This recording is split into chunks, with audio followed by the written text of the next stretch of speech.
بسم الله الرحمن الرحيم.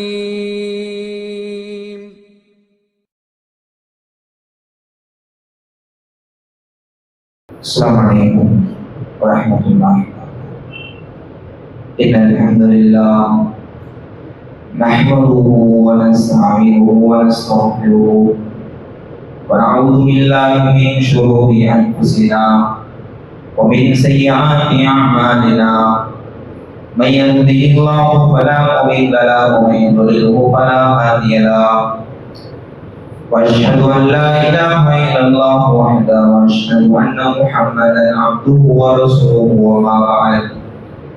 وقال تعالى في القرآن الكريم: يا أيها الناس اتقوا ربكم الذي خلقكم من نفس واحدة وخلق منها زوجها وبث منهما رجالا كثيرا ونساء واتقوا الله الذي تساءلون به والأرحام إن الله كان عليكم رقيبا. وقال نبينا صلى الله عليه وسلم: إن أصدق الحديث كتاب الله وأحسن الهدي هدي محمد صلى الله عليه وسلم وشر الأمور محدثاتها وكل محدثة بدعة وكل بدعة ضلالة وكل ضلالة في النار. رب اشرح لي صدري ويسر لي أمري واحلل عقدة من لساني يفقهوا قولي. ربي زدني علما. புகழும் புகழ்ச்சியும் இந்த ஒட்டுமொத்த உலகத்தையும் வெறும் 6 நாட்களில் படைத்த நித்திய ஜீவனாகிய அல்லாஹ் ஒருவனுக்கு மாத்திரமே புகழனைத்தும் உண்டாகட்டும். அந்த ஏக இறைவனுடைய அன்பும் அருளும் வற்றாத நிகரில்லாத பெருங்கருணையும் உயிருக்கும் மேலாக நேசிக்கக்கூடிய பின்பற்றுவதற்கு தகுதியான நபிகள் பெருமகனார் ஸல்லல்லாஹு அலைஹி வஸல்லம் அன்னவர்கள் மீதும் நபிகளாருடைய வாழ்க்கை நிலையை அப்படியே பின்பற்றி வாழ்ந்து மறைந்த சத்திய சஹாபாக்கள் மீதும் சஹாபிய பெண்கள் மீதும் தாபியீன்கள் மீதும் தபா தாபியீன்கள் மீதும் இந்த ஓரிரை கொள்கையை மக்கள் மத்தியில் எடுத்து சொல்லக்கூடிய அத்தனை நல்ல இமாம்கள் மீதும் குறிப்பாக இந்த ஜும்ஆவுடைய நாளிலே முழு நன்மைகளை பெற வேண்டும் என்கின்ற ஒரு உயர்ந்த நோக்கத்திலே நிறைந்து வந்து அமர்ந்திருக்கக்கூடிய நம் அனைவர்கள் மீதும் அல்லாஹ்வுடைய அன்பும் அவனுடைய மன்னிப்பும் அவனுடைய கருணையும் நம் அனைவர்கள் மீதும் உண்டாகட்டுமா என்ற பிரார்த்தனையோடு எனது உரையினை நான் துவங்க கடமைப்பட்டிருக்கிறேன். எல்லாம் அல்ல அல்லாஹ்வின் நல்லடியார்களே, அல்லாஹ்வுடைய மகத்தான அருளால் அல்லாஹ்வால் அங்கீகரிக்கப்பட்ட மார்க்கம் இஸ்லாம். இன்ன தீன இன்தல்லாஹில் இஸ்லாம். அல்லாஹ்விடத்திலே மார்க்கம் என்பது இஸ்லாம் மாத்திரம்தான். இஸ்லாம் அல்லாத எத்தனை கொள்கை கோட்பாடுகள் சித்தாந்தங்கள் இருந்தாலும் அதனை அல்லாஹ் ரப்பல் ஆலமீன் ஏற்றுக்கொள்வதே கிடையாது. இஸ்லாம் என்கின்ற மார்க்கம் மாத்திரம்தான் அல்லாஹ்விடத்திலே கபூல் செய்யப்பட்ட அங்கீகரிக்கப்பட்ட ஒரு மார்க்கம். அப்ப அல்லாஹ்வால் அங்கீகரிக்கப்பட்ட ஒரு மார்க்கத்திலே வாழக்கூடிய ஒரு வாக்கியத்தை அல்லாஹ் ரப்பல் ஆலமீன் நமக்கு வழங்கியிருக்கிறார். அல்லாஹ்வுடைய தூதர் நபிகள் நாயகம் ஸல்லல்லாஹு அலைஹி வஸல்லம் அன்னவர்கள் தங்களுடைய காலத்திலே உருவாக்கிய சத்திய சஹாபாக்களை குறித்து பல செய்திகளை நாம் கேள்விப்பட்டிருப்போம். ஆனால் வரலாற்றிலே பதிவு செய்யப்பட்டுள்ள அற்புதமான நபித்தோழர்கள் ஒரு குறிப்பிட்ட சாராரை பற்றி அல்லாஹ்வுடைய தூதர் நபிகளார் அவர்கள் தங்கள் வாழ்க்கையில் நடைபெற்ற சம்பவத்தை பற்றி ஹதீஸில் இடம்பெற்றிருக்கிறது. அல்லாஹ் ரப்பல் ஆலமீன் திருமறை குர்ஆனில் அந்த குறிப்பிட்ட சஹாபாக்களை குறித்து சிறப்பித்து சிராகித்து பேசுகின்றார். யார் அவர்கள்? அஸ்ஹாபு சுஃபா, திண்ணை தோழர்கள் என்று சொல்லக்கூடிய நபிகள் நாயகம் ஸல்லல்லாஹு அலைஹி காலத்தில் வாழ்ந்த சஹாபாக்கள், திண்ணை தோழர்கள். அல்லாஹ்வுடைய தூதர் நபிகளார் அவர்கள் மக்கா மாநகரத்தில் 13 ஆண்டுகாலமாக இந்த ஏகத்துவ பிரச்சாரத்தை மக்கள் மத்தியில் எடுத்து சொன்னார்கள். அந்த மக்கா மாநகரத்தில் பகிரங்கமான முறையிலே அந்த காபத்துல்லாவில் தொழ முடியாது, பகிரங்கமான முறையில் குர்ஆன் ஓத முடியாது, பகிரங்கமான முறையிலே வணக்க வழிபாட்டில் ஈடுபட முடியாது. பகிரங்கமான முறையிலே செய்தால் அடி உதை பல விமர்சனத்துக்கு உள்ளாக்கப்பட்டார்கள் அல்லாஹ்வுடைய தூதரும் சஹாபாக்களும். அல்லாஹ்வுடைய கட்டளை வருகிறது, முஹம்மதே நீங்கள் ஹிஜ்ரத் செய்யுங்கள், மக்காவை விட்டு மதீனாவுக்கு செல்லுங்கள் என்கின்ற அல்லாஹ்வுடைய கட்டளை வந்த பிறகு அல்லாஹ்வுடைய தூதர் நபிகளார் அவர்கள் தம்முடைய சொந்த ஊர் தான் பிறந்த மக்காவை தன் சொந்த சொத்துக்களை அத்தனையுமே இழந்து மதீனாவுக்கு வருகிறார்கள். மதீனாவுக்கு வரக்கூடிய நேரத்தில் நபிகளாரோடு பாசம் வைத்தவர்கள், நேசம் வைத்தவர்கள், இந்த இஸ்லாத்தை விரும்பியவர்கள், கலிமா சொன்ன பெரும்பான்மையான சஹாபாக்கள் தங்களுடைய சொந்தங்களையும் சொத்தையும் விட்டுவிட்டு மார்க்கத்திற்காக வேண்டி மதீனாவிலே சென்றால் தான் ஏற்றுக்கொண்ட அந்த மார்க்கத்தை பகிரங்கமான முறையிலே அமல் செய்யலாம் என்கின்ற ஒற்றை காரணத்திற்காக வேண்டி மதீனாவுக்காக வேண்டி அத்தனை சஹாபாக்கள் வந்தார்கள். வந்தவங்க யாரு? சொத்துக்களை பல கோடிகளை கொண்டு வந்தார்களா? இல்லை, அத்தனையுமே இழந்தார்கள். எதற்காக வேண்டி? ஒரே ஒரு வார்த்தைக்காக வேண்டி, லா இலாஹ இல்லல்லாஹ் முஹம்மது ரசூலுல்லாஹ் என்ற கலிமாவுக்காக வேண்டி அந்த சஹாபாக்கள் அத்தனை சொத்துகளும் இழந்து மதீனாவுக்கு வருகிறார்கள். வந்த பிறகு அல்லாஹ்வுடைய தூதர் நபிகள் என்ன செய்றாங்க? மதீனா வாசிகளில் சிலர் இஸ்லாத்தை ஏற்றிருந்தார்கள். மக்கா வாசிகளுக்கு மத்தியில், மதீனா வாசிகளுக்கு மத்தியிலே ஒரு சகோதரத்துவத்தை ஏற்படுத்துகிறார்கள். ஒரு மக்கா வாசியை கூப்பிட்டு நீங்க மதீனாவில உள்ள இந்த சஹாபி வீட்டில் தங்கிக் கொள்ளுங்கள் என்று பிரித்து விடுகிறார்கள். மீதமாக ஒரு 70 சஹாபாக்கள் மக்காவிலிருந்து வந்த அந்த மக்காவாசி ஒரு 70 நபர்கள் இருக்கிறார்கள். தங்கறதுக்கு வீடு இல்லை, இடம் இல்லை. நபிகள் என்ன செய்றாங்க? மஸ்ஜித் நபவி என்கின்ற பள்ளிவாசலுடைய திண்ணை இருக்கிறது. அந்த பள்ளிவாசலுடைய திண்ணையில தான் இந்த 70 சஹாபாக்கள் தங்கினார்கள். அதனாலதான் ஹதீஸ் புத்தகத்திலே பதிவு செய்யப்படுகிறது, அஸ்ஹாபு சுஃபா, திண்ணை தோழர்கள். வீடு இல்லாமல், வாசல் இல்லாமல், குடும்பம் இல்லாமல், யாருமே இல்லாமல் மிகப்பெரிய ஒரு பாதிப்பான ஒரு சூழ்நிலையிலே அந்த சஹாபாக்கள் 70 சஹாபாக்கள் பள்ளியுடைய திண்ணையை தங்கினார். ஏன் இந்த நிலை? அவர்கள் நினைத்திருந்தால் மக்காவே இருந்திருக்கலாம், எனக்கு அல்லாஹ் தேவையில்லை, ரசூல் தேவையில்லை, கலிமா தேவையில்லை, மார்க்கம் வேண்டாம் என்று இருந்திருந்தால் அவர்கள் மக்காவிலே சுகமுகமாக வாழ்ந்திருக்கலாம். மார்க்கத்திற்காக வேண்டி அத்தனையுமே இழந்து வந்த இடத்துல மதீனாவில பார்த்தா வீடு இல்லை, பள்ளியுடைய திண்ணையில தங்கினார்கள். பள்ளிவாசல் எப்படி இருந்தது? இன்றைக்கு அல்ஹம்துலில்லாஹ் இந்த பகுதியில பள்ளிவாசல் பார்த்தால் பிரம்மாண்டமாக இருக்கிறது, அல்லாஹ் அருள் செய்திருக்கிறான். ஆனால் நபிகள் காலத்தில் அந்த மஸ்ஜித் நபவி பள்ளிவாசல் எப்படி இருந்தது? அபூ சயீத் அல்-குத்ரி அவர்கள் அறிவிக்கிறார்கள், சஅல்து அபூ சயீத் அல்-குத்ரி ஃபகால ஜஅஅத் ஸஹாபத்து ஃபமத்தல. அபூ சயீத் அல்-குத்ரி அவர்கள் மதீனா பள்ளிவாசலுக்காக தொலை சொல்கிறார்கள். அப்படி தொலை சொல்லக்கூடிய நேரத்தில் மழை பெய்ய ஆரம்பித்தது. சொன்னார், தொழுகைக்காக நேரம் வந்து விட்டது. தொழுகைக்காக இகாமத் சொன்ன அந்த நேரத்தில் சஹாபாக்களும் திண்ணையில தங்கிய அந்த முஹாஜிர்களும் என்ன செய்றாங்க? சஃப்ல இருக்கிறார்கள். சஃப்ல நிற்கக்கூடிய நேரத்தில் மழை மிக வேகமாக கொட்டுகிறது. அந்த மேல் கூரை எப்படி இருந்தது? ஹதீஸ்ல சொல்லப்படுகிறது, மஸ்ஜித் நபவியுடைய மேல் கூரை என்பது பேரித்த பழத்தினுடைய மட்டைகளால் செய்யப்பட்டது. நல்ல பில்டிங்காக பிரம்மாண்டமாக இல்லை, பேரித்த பழத்துடைய மட்டையால் செய்யப்பட்ட மேல் கூரை. கடுமையான முறையில் மழை பொழிந்தால் பள்ளிவாசலுக்குள்ள சந்ததியாக மாறிவிடும். அபூ சயீத் அல்-குத்ரி சொல்றாரு, நபிகளார் அவர்கள் இமாமாக நின்று தொழுகிறாங்க, ருக்கு செய்றாங்க, சஜதா செய்தார்கள். சஜதா என்ன செய்தார்கள்? ஃபில் மாய் வத்தீன், மண்ணால் தண்ணீரால் குழம்பிய நிலையிலே சேற்றிலே அல்லாஹ்வுடைய தூதர் தன் நெற்றியை வைத்தார்கள். தொழ முடித்த பிறகு ராய்து ஃபீ ஜஹபதிஹி, அவர் சொல்கிறார், நான் ரசூலுடைய நெற்றியை பார்த்தேன், நெற்றி முழுக்க சகதியா இருந்தது. மழை காலத்தில் மஸ்ஜித் நபவி பள்ளிவாசலில் தங்க முடியாது, மிகப்பெரிய ஒரு பலகீனமான ஒரு பள்ளிவாசலாக இருந்தது. அந்த இடத்துல யார் தங்கினா? 70 சஹாபாக்கள். வீடு இல்லாமல், வாசல் இல்லாமல் மக்காவில் இருந்து மதீனாவுக்கு வந்தார்களே, திண்ணையில தங்கினார்களே.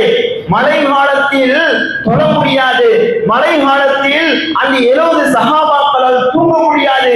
எவ்வளவு சிரமப்பட்டிருப்பார்கள் யோசித்து பாருங்கள். இன்னைக்கு அல்லாஹ் ரப்பல் ஆலமீன் நமக்கு அப்படி ஆக்கி இருக்கிறானா? நாமளும் கலிமா சொல்லிருக்கிறோம், நாமும் அல்லாஹ் ஏற்றிருக்கிறோம், தூதரை பின்பற்றுகிறோம். அந்த 70 சஹாபாக்கள் அஸ்ஹாபு சுஃபா திண்ணை தோழர்களுக்கு ஏற்பட்ட ஒரு சிரமத்தை அல்லாஹ் நமக்கு கொடுத்திருக்கிறானா? இல்லை. இன்றைக்கு நமது வீடு பார்த்தால் பிரம்மாண்டமாக கட்டியிருக்கிறோம். என்ன மழை பெஞ்சாலும் சரி, என்ன காற்று வீசினாலும் சரி, நமது கட்டிடங்கள் பிரம்மாண்டமாக இருக்கிறது. வெயில் காலத்துல நம்ம வீட்டுக்குள்ள ஏசியை போடுகிறோம், வெயில் காலத்துல ஃப்ரிட்ஜை வாங்குகிறோம், நமக்கு தேவையான உணவை சாப்பிடுகிறோம், வெயில் காலத்தில் நல்ல ஆடை உடுத்துகிறோம். ஆனால் அந்த அஸ்ஹாபு சுஃபா என்று சொல்லக்கூடிய 70 சஹாபாக்கள் பள்ளிவாசலில் மழை காலத்தில தங்க முடியாத ஒரு சூழல் ஏற்பட்டது. நம்ம வீட்டுல பார்த்தா கட்டில் இருக்கு, நல்ல மெத்த இருக்கு, பாய் இருக்கு, டைல்ஸ் போட்டிருக்கிறோம். அப்படியாப்பட்ட ஒரு செட்டப்பில் நாம் இன்றைக்கு வாழ்ந்து கொண்டிருக்கிறோமே. அல்லாஹ் நமக்கு அந்த 70 சஹாபாக்கள் திண்ணை தோழர்களை விட நமக்கு அல்லாஹ் ரப்பல் ஆலமீன் அருள் செய்திருக்கிறான். நமக்கு அவங்களுக்கு என்ன வித்தியாசம்? அல்லாஹ் ரப்பல் ஆலமீன் நமக்கு உலக விஷயத்தில் பரக்கத் செஞ்சிருக்கிறான். யாரை கவனித்து? திண்ணை தோழர்கள் வீடு இல்லாமல் வாசல் இல்லாமல் பள்ளிவாசலுடைய திண்ணையில தங்கினார்களே. மிகப்பெரிய ஒரு கஷ்டமான ஒரு சூழல். தங்கக்கூடிய இடங்கள் மோசம். வீடு இருந்தா சமைச்சு சாப்பிட்டு இருக்கலாம். அந்த 70 சஹாபாக்களுக்கு உணவு எப்படி கிடைச்சது? முயற்சி இருக்கிறோமா? 70 சஹாபாக்கள் பள்ளியில தங்கினாங்க. எங்க சமைச்சாங்க? பள்ளியில சமைச்சாங்களா? கிடையாது. அல்லாஹ்வுடைய தூதர் நபிகளா சொல்லக்கூடிய செய்தி பாருங்கள். அன்ன அஸ்ஹாபு சுஃபா கான உனாசுல் ஃபுகரா. அபூ ஹுரைரா அறிவிக்கிறாங்க, மதீனாவிலே ஃபுகரா மிக மிக மிக ஏழ்மையானவங்க யாருன்னு கேட்டா பள்ளியிலே தங்கிய 70 சஹாபாக்கள் தான் அந்த ஊரிலே மிக மிக ஏழ்மையானவர்கள். அண்ணன் நபிய ஸல்லல்லாஹு அலைஹி வஸல்லம் قال من كان عنده اثنين. நபியில என்ன செய்வாங்கன்னா பள்ளிவாசல்ல தினந்தோறும் அறிவிப்பு செய்வாங்க. என்ன அறிவிப்பு? மதீனா வாசிகள், உள்ளூர் வாசிகள் பள்ளிவாசலுக்கு வேண்டி தொலை வருவாங்க. தொலை வரக்கூடிய இடத்தில் அறிவிப்பு செய்வாங்க. மன் கான இன்டஹு இஸ்னைன்.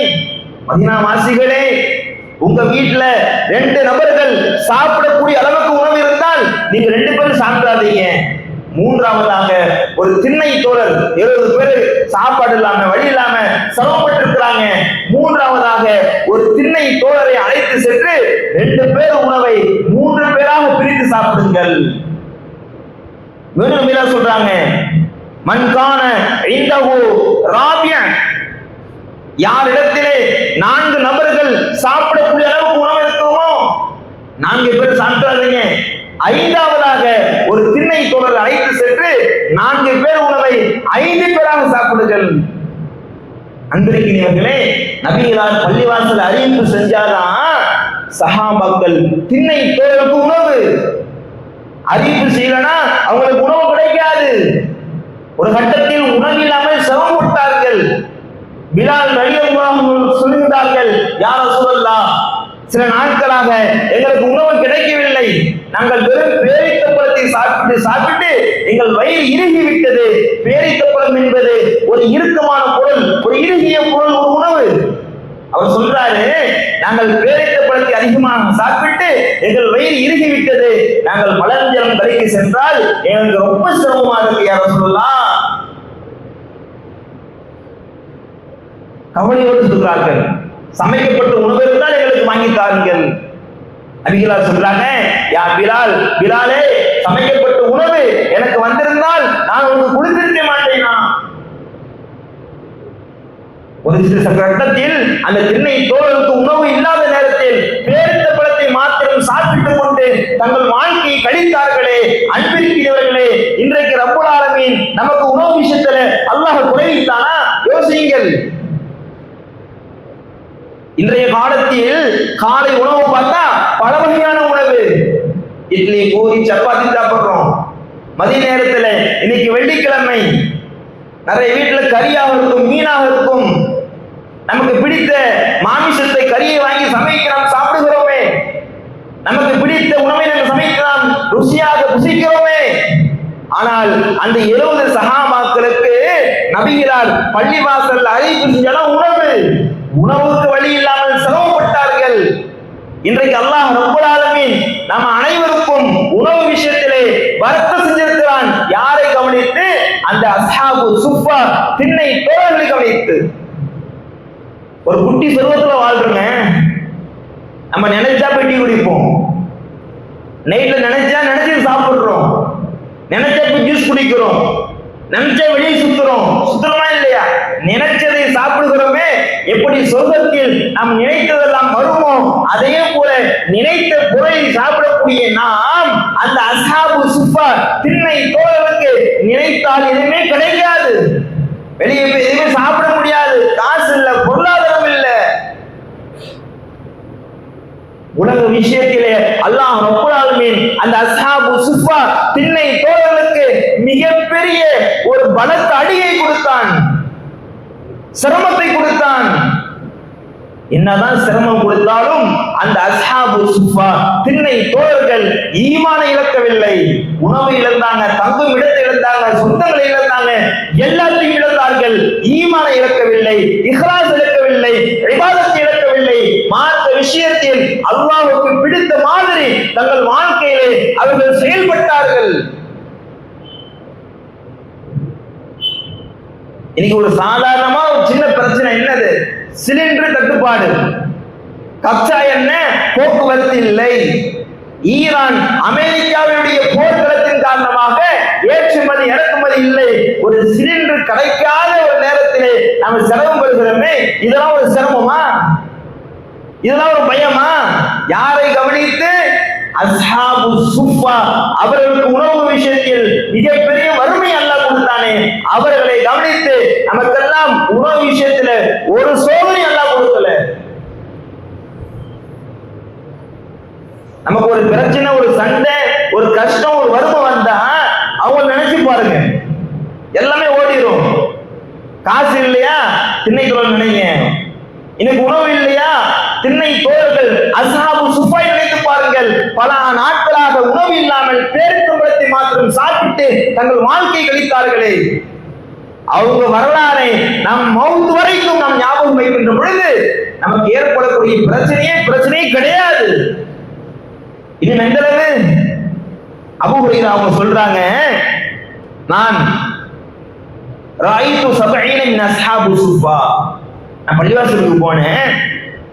பள்ளிவாசல்ல 70 சஹாபாக்களை பார்த்தேன். திண்ணையில தங்கி 70 சஹாபாக்கள். அவருடைய மேடையை பார்த்தேன். மா மின்ஹும் ரஜுலுன் அலைஹி ரிதாவுன் இம்மா இஸாரன் வ இம்மா கிசான். அபூ ஹுரைரா அவங்க சொல்றாங்க, 70 சஹாபாக்கள் மத்தியிலே அவருடைய உடலில் யாருடைய உடலிலும் 2 ஆடையே கிடையாது, ஒரே ஒரு ஆடை தான். இம்மா இஸாரன் வ இம்மா கிசான். ஒன்று மேலாடை இருக்கும், இல்லை என்றால் கீழாடை இருக்கும்.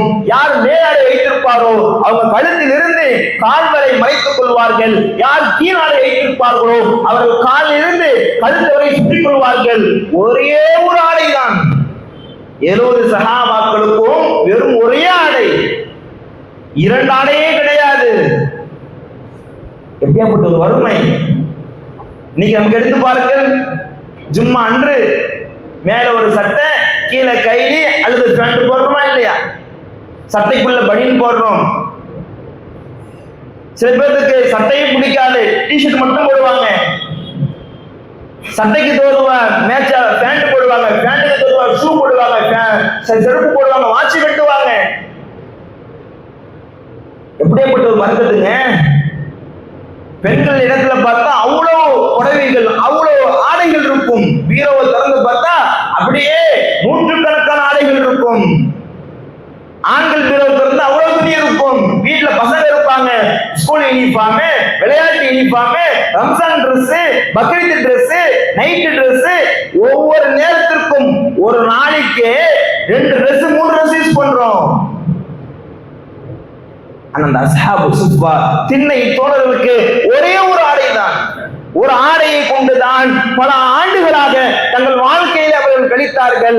அன்பிற்கினியவர்களே, ஒரு மனிதனுக்கு தேவையானது தங்கும் இடம், உணவு, ஆடை. இது மிக மிக முக்கியமானது. இந்த 3 விஷயத்திலும் அந்த அஸ்ஹாபு சுஃபா பலவீனமாக இருந்தார்கள். அல்லாஹ் ரப்பல் ஆலமீன் உலக விஷயத்திலே அவர்களை ஜீரோவா ஆக்கினான். அவர்களை கவனித்து அல்லாஹ் ரப்புல் ஆலமீன் நமக்கு உலக விஷயத்தில், தங்கும் விஷயத்தில், சாப்பிடக்கூடிய விஷயத்தில், ஆடை விஷயத்தில் நமக்கு பரக்கத் செய்திருக்கிறான். நமக்கும் அவங்களுக்கு என்ன வித்தியாசம்? ஒரே வித்தியாசம், அவங்க உலக விஷயத்துல 0வா இருந்தாங்க, நாம உலக விஷயத்தில் அல்லாஹ் நமக்கு 100% நமக்கு நல்ல பரக்கத் செஞ்சிருக்கிறான். ஆனால் அவர்கள் ஈமான் விஷயத்தில் சரியாக இருந்தார்கள், அதிகமாக அல்லாஹ்வுக்கு பயந்தார்கள், மார்க்கத்தை பின்பற்றினார்கள். அதே மார்க்க விஷயத்தில் இன்றைக்கு நாம நமது வாழ்க்கை கேள்விக்குறி, ஃபஜ்ர் தொழுகை கேள்விக்குறி, குர்ஆன் ஹதீஸை பின்பற்றுவதில் கேள்விக்குறி, மார்க்க விஷயத்தில் கேள்விக்குறி, பேச்சிலே கேள்விக்குறி, பார்வையிலே கேள்விக்குறி, கேட்கும் விஷயத்தில் கேள்விக்குறி. 100% நான் ஒரு சஹாபியை போல வாழ்ந்தேன் என்று நம்மால் சொல்ல முடிகிறதா? அன்பிற்குரியவர்களே, மார்க்க விஷயத்தில் முழுக்க முழுக்க அல்லாஹ்வுக்கு கட்டுப்பட்டு தங்களுடைய உலகத்திலே வாழ்க்கையை அவர்கள் செயல்பட்டார்கள். இன்றைக்கு நாம் மார்க்க விஷயத்தை எடுத்து பார்த்தால் கேள்விக்குறி. சொல்ல முடியுமா? என்னுடைய லுஹர் தொழுகையை, நான் தொழுத ஃபஜ்ர் தொழுகையை அல்லாஹ் கண்டிப்பா ஏற்றுப்பான் என்று உறுதியா சொல்ல முடியுமா? நமது எல்லா அமலும் அது ஏற்றுக்கொள்ளப்பட்டதா இல்லையா என்று இந்த உலகத்தில் நமக்கு தெரியாது. ஆனால் சஹாபாக்கள் செய்த அத்தனை அமல்களையும் அல்லாஹ் ஏற்றுக்கொண்டான். எப்படி ஏற்றுக்கொண்டான்? திருமறை குர்ஆனிலே அல்லாஹ் சொல்லி காட்டுகின்றான், இன்னல்லாஹ் இஷ்தரா மினல் முஃமினீன அன்ஃபுஸுஹும் வ அம்வாலுஹும் பிஅன்ன லஹுமுல் ஜன்னah. நாம் மனிதர்களிடத்திலே உறுதிமொழி எடுத்திருக்கிறோம். எதற்கு பகரமாக?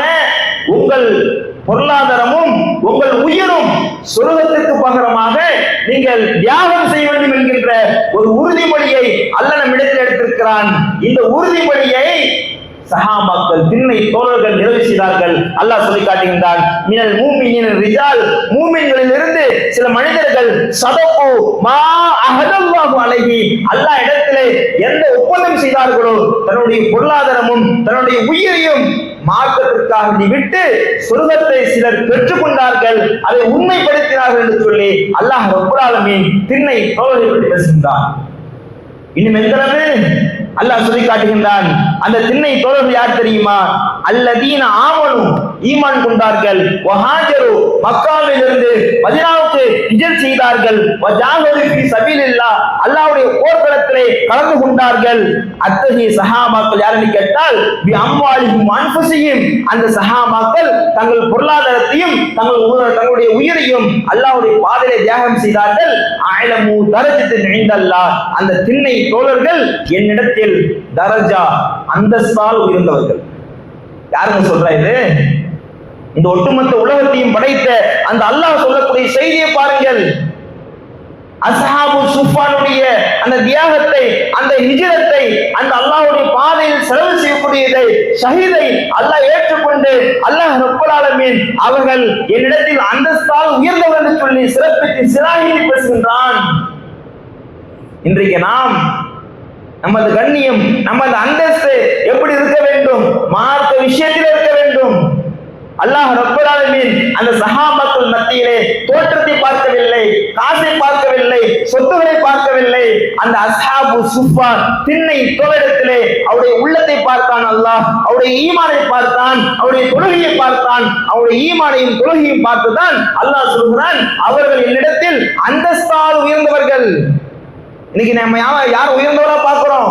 யார் நல்ல காசு வச்சிருக்கிறாங்களோ, நல்ல பெரிய அளவுக்கு செல்வம் இருக்கிறார்களோ, நல்ல பிசினஸ் செய்கிறார்களோ, அவர்கள் நம்ம என்ன செய்யறோம்? பெரிய அந்தஸ்தா பார்க்கிறோம். ஆனால் பெரிய அளவுக்கு வீடு கட்டியவர், பெரிய அளவுக்கு பிசினஸ் செய்யக்கூடியவர், அவரிடத்துல ஈமான் இருந்தால், தொழுகை இருந்தால், அவரும் அல்லாஹ்விடத்தில் உயர்ந்தவர். இப்ப நாம யாரை பார்க்கணும்? தொழுகையாளியை பார்க்க வேண்டும், நல்ல மனிதனை பார்க்க வேண்டும். நானும் இவரை போல மாற வேண்டும், நானும் இவரை போல தொழுக வேண்டும், நானும் மாறுவாரம் நோன்பு வைக்க வேண்டும் என்கின்ற அந்த மார்க்க விஷயத்திலே நாம் என்ன செய்ய வேண்டும்? நல்ல விஷயத்தை நாம் தேர்வு செய்து நமது வாழ்க்கையில் நாம் ஈடுபட வேண்டும். அப்ப அன்பிற்கினிய எல்லாம் வல்ல அல்லாஹ்வின் நல்லடியார்களே, நாம் மௌத் வரை மறக்கக்கூடாது. அஸ்ஹாபு சுஃபா எப்படி மார்க்கத்திற்காக வேண்டிய அந்த சின்னை தோழர்கள் தங்களுடைய சொந்த ஊரை சொத்துகளை இருந்து மார்க்கத்திற்காக தியாகம் செய்து அல்லாஹ்வுடைய மார்க்கத்தை சரியாக பின்பற்றி வாழ்ந்து மறைந்தார்களோ, அதே போல இன்ஷா அல்லாஹ் நானும் நீங்களும் ஒவ்வொரு ஆண்களும் பெண்களும் அல்லாஹ்வுக்கு பயந்து கட்டுப்பட்டு அந்த முஹாஜிரின்களை போல அஸ்ஹாபு சுஃபா திண்ணை தோழர்களைப் போல வாழ்ந்து மரணிக்கக்கூடிய பாக்கியத்தை வல்ல ரஹ்மான் உங்களுக்கும் எனக்கும் என் குடும்பத்திற்கும் உங்கள் குடும்பத்திற்கும் அல்லாஹ் ஆக்கி அருள்வானாக.